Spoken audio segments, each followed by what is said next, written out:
Welcome back to the shop. This video has nothing to do with woodworking. This has everything to do with video production or shooting video. I'm still climbing up that learning curve about shooting and editing video, but what I shoot with is a Canon EOS T7i DLSR. I have a monitor connected to that camera, which is below the camera, about a 7.5-inch monitor, and I have a remote lav mics, system for 2 mics. I have one on now, there's one still on the charger. So the issue is battery life. The audio system batteries last about 4 hours without an issue, and that's fine. The camera and the monitor, not so much.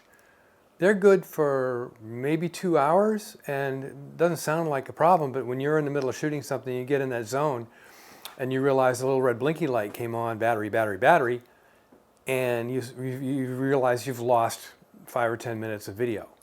Another kind of a bizarre one I recently learned is when the monitor battery goes dead in the middle of running the camera stops recording. So to solve the problem, I knew about these things before, but I just didn't really look into it. This time I looked into it and I bought a couple of power supplies for the camera and the monitor. So we'll shoot this on the iPhone. And what we have here is monitor, camera, and audio. The monitor has a piggyback battery here. The camera battery obviously is buried inside the camera. And what I did was I went to Amazon and I found AC power supply for both, for the piggyback battery and for the camera battery, that plugs into an outlet I already have on the mount, and it has its own switch. That was for my lights. And this plugs in to a dummy battery that sits behind the monitor, and there's a dummy battery inside the camera, and just notice Canon supplied a nice little door here for the cord.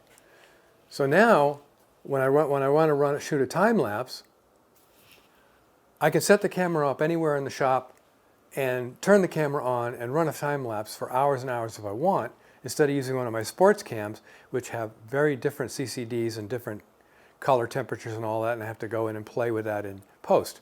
So everything's shot in one camera, it's pretty much the same. So that solves the problem. I've powered this stuff with AC power supplies, and I've got plenty of plugs around the shop to plug it into. So now I don't have to worry about batteries anymore. I'll keep them because I take the camera on the road occasionally. So with that said, make great things out of wood and shoot some cool video.